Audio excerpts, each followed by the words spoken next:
Nunca hubiera imaginado que esa noche fuera tan decisiva. Tenía 32 años, trabajaba en una ONG, y llevaba una vida tranquila, sin sobresaltos, o al menos eso creía. Hasta que el accidente ocurrió. Era poco antes de las 2 de la mañana. Había salido de la oficina para cerrar unos papeles urgentes. Regresaba a casa en Uber, cansada, somnolienta. En una calle semidesierta, mi copiloto se distrajo, fiebre en el celular. El vehículo se desvió, golpeamos un poste. Me olvidé de respirar. Desperté en la banqueta, con un corte profundo en la frente y un dolor infernal en las costillas. Grité, exigí auxilio, nadie se acercaba. Vi las luces lejanas, los autos pasaban despacio, nadie paraba. Entonces apareció un hombre. No tenía nada. Andaba con una sudadera rota, barba crecida. Su ropa era mugrienta, claramente sin hogar. Caminó hacia mí sin dudar. Se arrodilló, me tomó del hombro con una fuerza extraña. Tranquila, te vas a poner bien.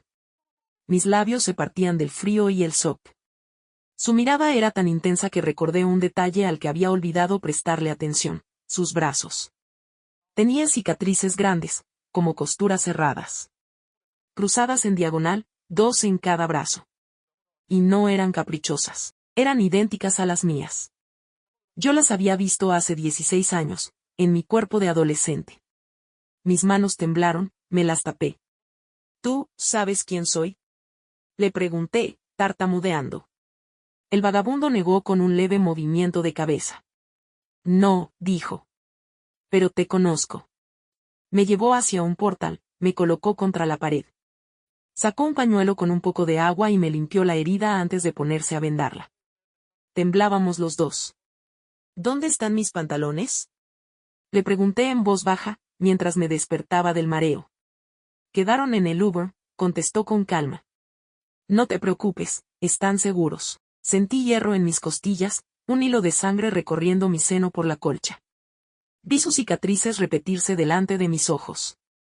Eran idénticas en tamaño y orientación a las mías, la diagonal en el antebrazo, la segunda, menos profunda, en el derecho.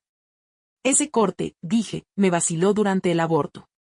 Me sacaron Procedo, dije que estaba embarazada y tuve una infección. Me salvaron con un sangrado quirúrgico, pero me quedaron 2 cicatrices. El vagabundo me observó gravemente. Lo sentí, murmuró. Su voz rasposa se quebró un segundo. Luego secó mis lágrimas. ¿Cómo, sentiste? No contestó. ¿Por qué me ayudaste? Porque tenía que hacerlo. Me tomó de la mano y me levantó. No parecía temerle a las cámaras lejanas ni al riesgo. Sujetó mi muñeca con cuidado, caminamos unos metros hasta un local abierto 24 horas. Aquí nos quedamos, dijo. Me encuentras mañana en ese mismo lugar. No pregunté quién eras ni quién te dio permiso, ni tan siquiera cómo me supiste tan herida. Cerré los ojos y me apoyé en su hombro. Gracias, alcancé a susurrar.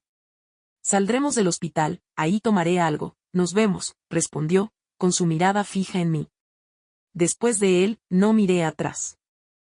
A la mañana siguiente, lo primero que hice fue volver al local 24 horas donde el vagabundo me había dejado. Iba con la frente vendada, aún adolorida por el accidente, y con una mezcla rara de miedo y ansiedad. Necesitaba encontrarlo. Necesitaba respuestas. Pero no estaba. Pregunté al cajero si había visto a un hombre con sudadera gris, algo sucia, barba, ojos oscuros y una voz serena.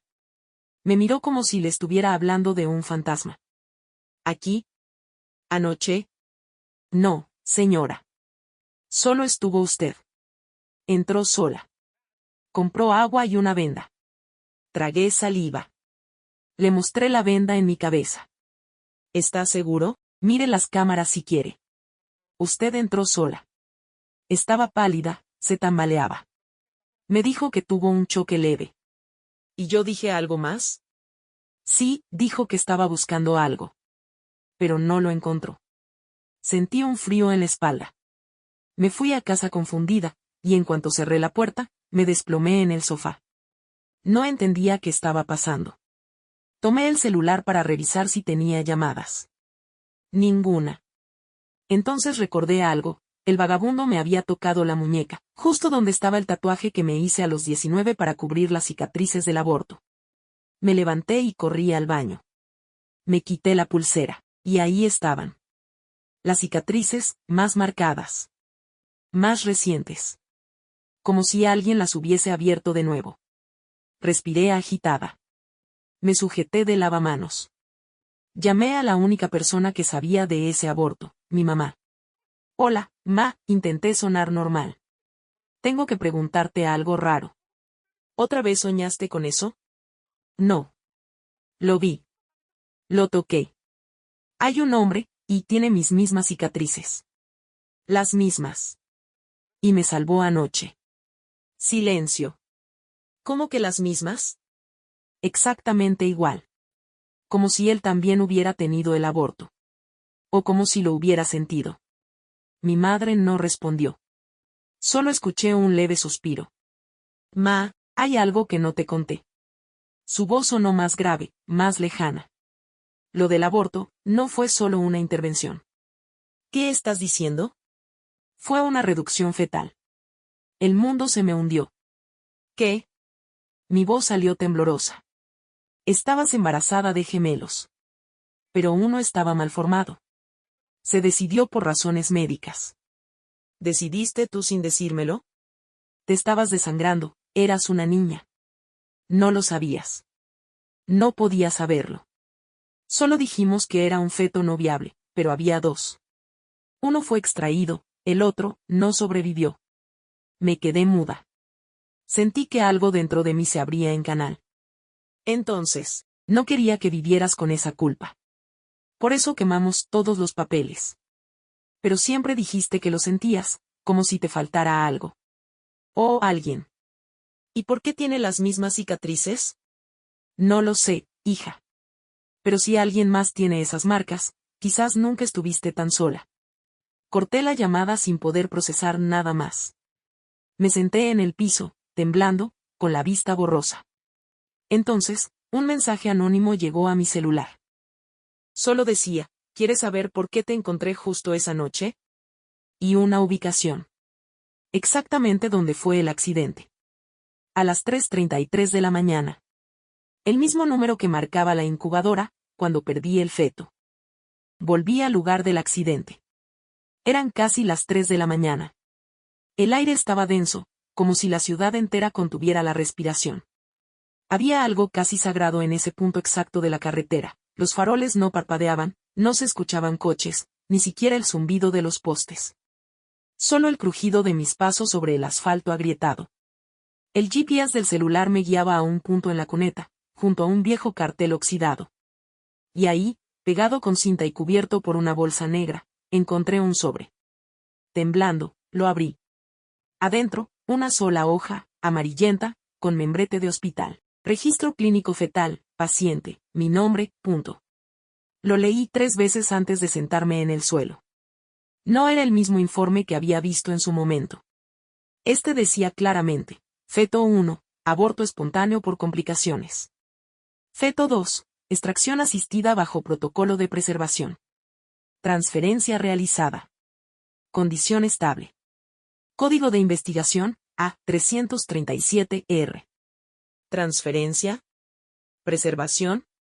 Era como si alguien hubiese sacado al segundo feto, y lo hubiese mantenido con vida. ¿Pero quién? ¿Y por qué me ocultaron eso? Volví a casa aturdida. No dormí. Me dediqué a buscar todo sobre ese código, A337R. Nada en Google. Nada en registros públicos. Pero en foros médicos, en lo más profundo, alguien mencionaba proyectos experimentales de clonación fetal no autorizada en clínicas cerradas tras escándalos de bioética. Y el nombre que se repetía, era el del hospital donde tuve el aborto. En mi paranoia, marqué directo al hospital. Fingí ser estudiante de medicina pidiendo información histórica. ¿Tienen registros de protocolos con el código A337R? Silencio. Hola. Señorita, ¿de dónde obtuvo ese código? Colgué. Mi corazón latía desbocado, y como si el universo se burlara de mí, esa misma noche encontré un sobre bajo la puerta. Era una fotografía. En ella, una incubadora. Un bebé. Envuelto en cables. Y una fecha escrita a mano, 3 de marzo, 2006. El día de mi supuesto aborto. Y al dorso, otra frase escrita con tinta azul temblorosa. Él sobrevivió. Y está buscando a su madre. La cabeza me daba vueltas. Pero la gota que derramó el vaso fue lo siguiente. Busqué cámaras cerca del lugar del accidente. Pensé en revisar si había grabaciones para confirmar que el vagabundo estuvo ahí. Entré en contacto con un técnico municipal que aceptó revisar las cámaras por una donación. 3 días después me mandó un fragmento. Y sí, el video me mostró a mí, desorientada, tambaleante. Pero no había nadie más. Yo hablaba sola. Me tiraba al suelo sola. Me vendaba la cabeza sola. Entonces, ¿quién me salvó? ¿A quién toqué? ¿Quién tenía mis mismas cicatrices? La única forma de saberlo, era volver al hospital. Donde empezó todo. Y esta vez, no como paciente, sino como la única persona que merecía saber qué demonios le habían hecho a su cuerpo. Volver al hospital donde ocurrió todo fue como meterse en una herida mal cerrada. Ahora funcionaba con otro nombre, otra administración, pero la estructura seguía siendo la misma, las luces frías, el pasillo que olía a desinfectante, y ese elevador del fondo que rechinaba cada vez que se abría. Me hice pasar por periodista independiente. Dije que estaba escribiendo un reportaje sobre clínicas cerradas tras casos de negligencia médica. Llevaba una grabadora falsa, una carpeta con recortes viejos y cara de saber más de lo que decía. Y funcionó. Una enfermera de la vieja guardia, doña Berta, accedió a tomar café conmigo fuera del turno. Había estado en el hospital desde antes que se llamara San Gabriel. Cuando mencioné el código AI 337R, se le heló la cara. ¿Usted es familia? Digamos que soy la fuente original. Berta bajó la voz. No se lo van a decir aquí, pero sí. Existió un proyecto. Después de tu evento. El aborto. Te mintieron. El hospital fue parte de un estudio externo financiado por privados. Sacaban fetos viables de madres adolescentes bajo ciertas condiciones. Les ofrecían acuerdos a los padres. Algunos firmaban, otros, nunca se enteraban. Tragué saliva. ¿Y qué hicieron con los bebés? No sé a cuántos trasladaron. Pero hubo uno, que sobrevivió a una infección. Estuvo en incubadora meses. Sin nombre. Solo como paciente a 337R. Le mostré la foto del bebé. Berta asintió sin dudar. Es él. Ese era. Pero no lo devolvieron a ninguna familia. Lo llevaron a una institución privada, fuera de la ciudad. Decían que tenía cualidades únicas. ¿Qué clase de cualidades? Eso, no lo sé. Pero una vez vi su expediente sin querer, y decía algo que no entendí hasta ahora, cicatrices coincidentes con las de la portadora biológica. Actividad sincrónica. La cabeza me daba vueltas. ¿Dónde está ahora? Berta dudó. Luego sacó un papel de su bolsillo. Era una dirección. Un sitio de cuidado para jóvenes adultos con historial psiquiátrico. Al parecer, al 337R había sido reubicado ahí hace 5 años. Fui. No lo pensé mucho. El edificio era triste, gris, como un lugar donde el tiempo no avanzaba. Me anuncié como terapeuta en entrenamiento. Solo quería verlo. Confirmar lo imposible. Y entonces lo vi, caminando en círculos en un jardín cerrado. Delgado. Alto. Pelo oscuro. Camiseta blanca. Y en el brazo izquierdo. La misma cicatriz que yo tengo. La misma. No pude respirar. Él se detuvo. Me miró. No como si me viera por primera vez, sino como si me reconociera. Se acercó. Y con una voz rasposa, como si no hablara a menudo, murmuró, «Tú también las oyes, ¿verdad?» ¿Qué cosa? Las voces cuando duermes. Las que dicen que nunca debimos nacer. El suelo pareció hundirse bajo mis pies. Esa noche, dormí en mi auto. No podía regresar a casa. En mi mente solo resonaba esa frase. Nunca debimos nacer. Al amanecer, abrí el espejo del auto para peinarme. y entonces lo vi. En mi cuello, detrás de la oreja. Una marca que nunca había notado. Un pequeño número tatuado, apenas visible, A337Q. Y me quedé helada. ¿Qué pasaría si no solo él fue preservado? ¿Y si yo también fui parte de algo mucho más oscuro? No pude dormir después de ver esa marca en mi cuello. Era imposible. Nunca me habían tatuado nada, no tenía antecedentes médicos que lo justificaran. Pero ahí estaba. A337Q. Como si yo también hubiera sido parte de un experimento. ¿De ese mismo lote? Volví a buscar a doña Berta. Le enseñé la marca. Ella se persignó. No puede ser, tú eras la madre. ¿Qué significa la Q? Eso no lo sé. Pero si tú también fuiste marcada, quizás no solo fuiste madre. Quizás fuiste más que eso. Más. Me llevó al archivo municipal, donde había documentos de los años en que operaba el hospital anterior. Muchos habían sido destruidos tras la clausura por las denuncias, pero algunos sobrevivieron. En microfilm, en carpetas rotuladas a mano. Y ahí, en medio de papeles amarillentos, encontramos el proyecto completo. Proyecto Umbra, duplicidad experimental en estados de gestación no deseada. Objetivo, vinculación entre portador y sujeto. ¿Portador? Pregunté. Es como llamaban a las madres. Pero no usaban siempre ese término, y me señaló una nota al margen, confirmado. La portadora 337 IQ mostró reactividad emocional y física ante estímulos del sujeto AI 337, R incluso luego de la supuesta expulsión del feto. Se sospecha memoria celular compartida. Me temblaban las manos. ¿Estás diciendo que yo seguí conectada a él? Todo el tiempo. Incluso ahora. Si él está vivo, tú lo sientes. Si sufre, tú te descompensas. Si se hace daño, tu cuerpo lo registra. De pronto entendí tantas cosas, las crisis de ansiedad sin razón. Las pesadillas con cuerpos flotando. Las punzadas en el vientre, las náuseas que volvían una vez al mes, como si todavía tuviera un ciclo. No era mi cuerpo el que reaccionaba. Era el suyo. Regresé a la clínica. Pedí verlo otra vez. Esta vez, no me oculté. Soy tu madre. Él no se sorprendió. Solo asintió. Y me dijo algo que me dejó helada, lo supe siempre. Te vi en sueños. Pero no estás sola. Hay más como tú. Más. Nos llamaban los reflejados. Cada uno tiene un portador. Como un ancla emocional. Algunos fueron desconectados, y murieron. Otros como yo, sobrevivimos porque ustedes siguieron ahí. Aunque ustedes no lo supieran. Le tomé la mano, estaba fría. Pero era real. Palpable.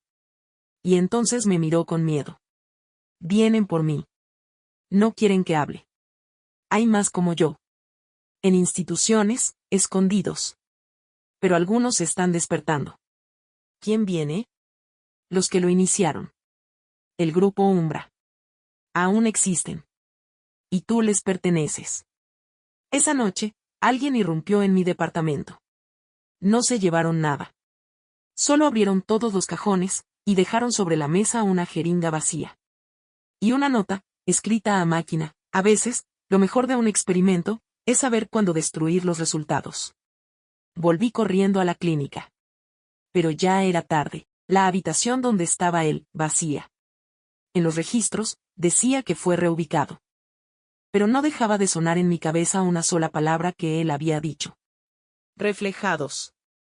Y yo no era solo su madre. Era su otra mitad. Y si lo mataban, una parte de mí también moriría. Después de que desapareció, mi cuerpo empezó a fallar. Tuve fiebre. Dolores en el pecho. Escuchaba voces justo antes de quedarme dormida. Y en medio de ese delirio, lo escuchaba a él. No pidiendo ayuda. No llorando. Sino calmándome. Estoy bien, mamá, pero necesito que vengas. Empecé a investigar en foros ocultos, donde se hablaba de niños espejo, proyectos de gestación cruzada, el grupo Umbra. En uno, encontré algo espeluznante. Un usuario anónimo publicó: si alguna vez te marcaron mientras estabas inconsciente, Si tienes una conexión inexplicable con alguien que nunca conociste, si tuviste un aborto espontáneo y sigues soñando con una presencia. Busca esto. Pabellón 12, subnivel B, Instituto St. Renatus. Ahí siguen los reflejados. El nombre del instituto me sonaba. Era un antiguo hospital psiquiátrico en las afueras. Decían que estaba abandonado. Pero en las fotos satelitales, había vehículos afuera. Tomé un taxi hasta el lugar. Y cuando bajé, sentí como si todo se detuviera. Era un edificio gris, sin ventanas visibles. Puerta doble metálica. Ningún cartel. Pero al acercarme, una cámara se giró hacia mí. Y entonces, sin tocar nada, se abrió sola. Adentro, una enfermera de blanco me miró. No tenía identificación. Ni sonrisa. Acompáñame, portadora. Ni siquiera pregunté cómo sabía. Sabía. El pasillo olía a cloro y carne cruda. Pasamos por puertas numeradas, RI-019, RI-020, RI-021. Por las ventanas, jóvenes amarrados. Algunos con la cabeza vendada. Otros murmurando en la oscuridad. Todos tenían la misma cicatriz en el cuello. La mía. ¿Dónde está él?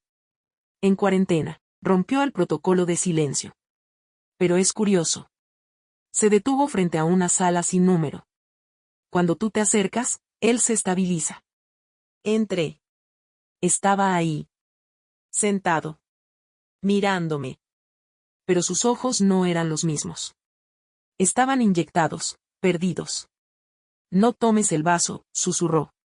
Miré la bandeja al lado de su cama. Un vaso de agua. ¿Qué es? Conservación de alma. Parte del protocolo. Nos lo dan cuando somos desconectados. ¿Y qué pasa si lo bebes? Desaparezco. Por completo. Y entonces me miró fijamente. Por eso viniste. Para que no me apaguen. No me dejaron quedarme, pero logré robar algo del archivo del instituto, una lista. Cada uno de los reflejados tenía asignado un código. Y al lado, el nombre del portador. Algunos vivos.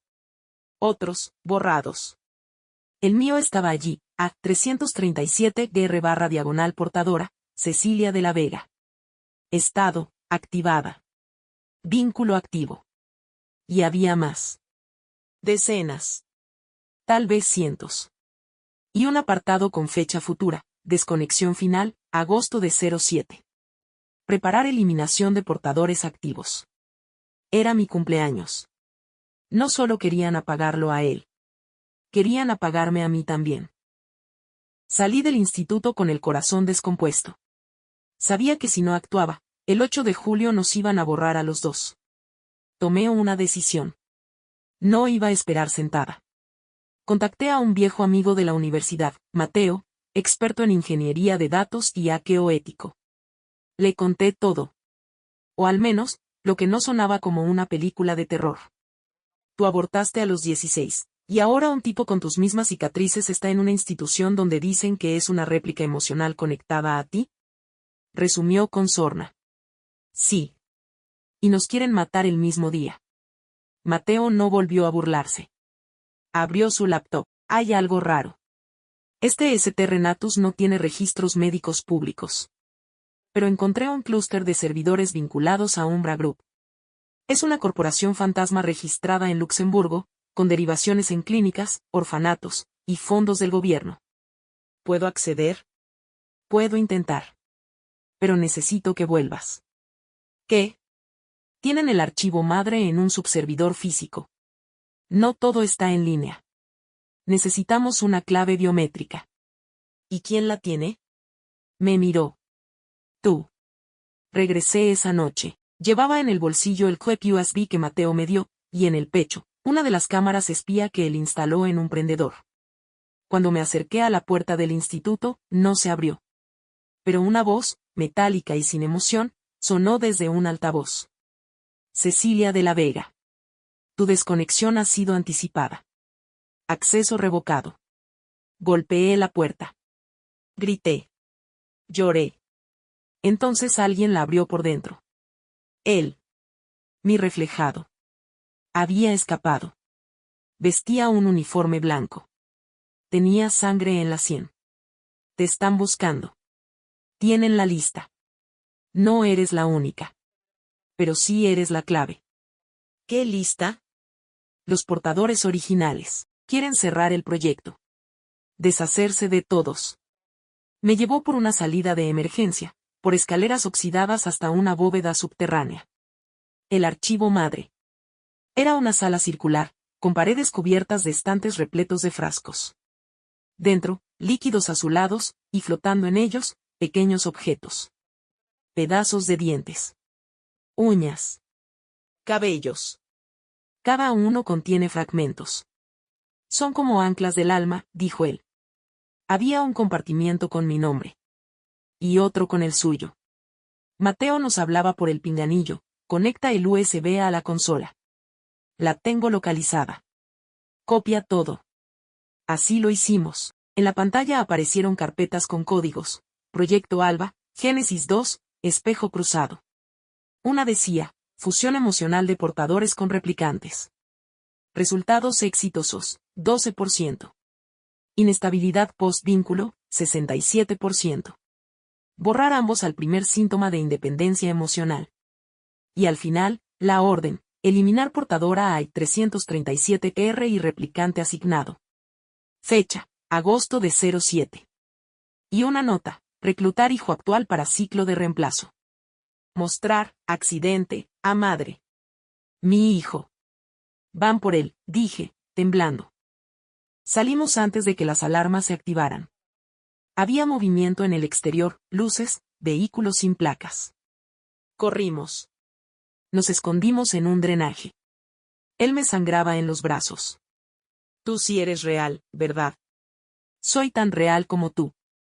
Y si muero, parte de ti muere también. Le apreté la mano. Y sentí, por primera vez, una descarga eléctrica recorriéndome. Como si una fuerza dentro de mí intentara fundirse con la suya. Nos están colapsando, dijo. Quieren forzar la fusión terminal. ¿Y si no nos separamos nunca más? Entonces nos volveremos algo que no pueden controlar. Corté la transmisión. No podíamos correr más. Pero Mateo sí. Él filtró todo. Subió el contenido del USB a servidores distribuidos, lo hizo llegar a medios. A foros. A familias de otros portadores. Y ahí estalló todo. Noticieros independientes. Videos virales. Una oleada de teorías locas, que resultaron ser verdad. Una mujer en Monterrey reconoció a su donante de óvulos en uno de los replicantes. Un hombre en Madrid dijo que su hijo muerto a los 3 años, ahora hablaba en inglés fluido en un hospital secreto. El proyecto cayó. Y el Instituto St. Renatus fue quemado hasta los cimientos. Un mes después, nos cambiamos de nombre. De ciudad. Él sigue conmigo. Ahora se hace llamar Luca. Dice que eligió ese nombre porque es corto, y no se olvida fácil. Dormimos en habitaciones separadas, pero cenamos juntos. Me protege. Y yo, a veces, lo escucho llorar en sueños. Un día me preguntó, ¿tú me habrías querido si no hubieras abortado? Sí, le respondí, sin mentir. Pero no te habría querido así. Ahora eres alguien distinto. Y él sonrió. Lo sé. Y me gusta serlo.